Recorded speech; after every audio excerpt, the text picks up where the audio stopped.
అప్పటికి రిజెక్షన్స్ కి చాలా అలవాటు పడిపోయి ఉండే. Episode 4 of Trisha goals cabin crew journey.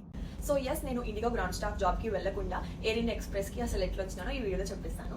ఇంకా నేను ఇండిగో గ్రౌండ్ స్టాఫ్ కి జాయినింగ్ నాది నవంబర్ ఎండింగ్ లో ఉండే, సంథింగ్ 30th అట్లా. నవంబర్ 28th కి air India express hiring in Hyderabad అని నేను చూసినాను అప్డేట్.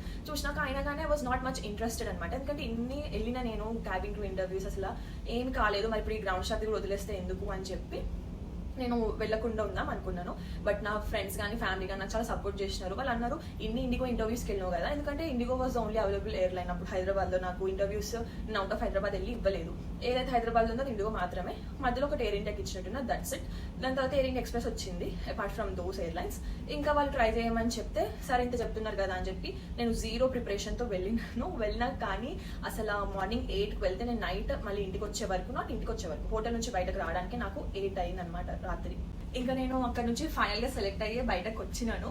అప్పుడు కూడా ఐ వాజ్ లైక్, ఎందుకంటే నేను అప్పటికి రిజెక్షన్స్ కి చాలా అలవాటు పడిపోయి ఉండే. కానీ ఒక్కటైతే చెప్తాను, నేను అసలు ఒక్క ఇంటర్వ్యూకి కూడా నేను గివ్ అప్ ఇవ్వకుండా వెళ్ళినందుకే నాకు ఎయిర్ ఇండియా ఎక్స్ప్రెస్ ఇంటర్వ్యూ నేను క్రాక్ చేసిన అనిపించింది. వై బికాస్ నా పరంగా చూస్తే ఈచ్ అండ్ ఎవ్రీ ఇంటర్వ్యూ నాకు ఏదో ఒకటి నేర్పించింది.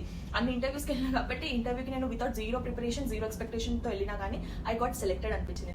ఇంకా నవంబర్ 28, 2023 నిజంగా అసలు నా లైఫ్లో నేను బాగా గుర్తుపెట్టుకున్న డేట్. వై బికాస్ నాకు ఎంతో ఇష్టమైన క్యాబిన్ క్రూ ఇంటర్వ్యూని క్రాక్ చేసేసి అసలు జాబ్ కొట్టేసిన. నాకు నిజంగా ఆ రోజు మొత్తం అసలు నిజమేనా అనిపించింది. వై బికాస్ ఎక్కడ నేను జూలైలో ఇంటర్వ్యూస్ చేయడం స్టార్ట్ పెట్టినా, నవంబర్ ఎక్కడ అనిపించింది.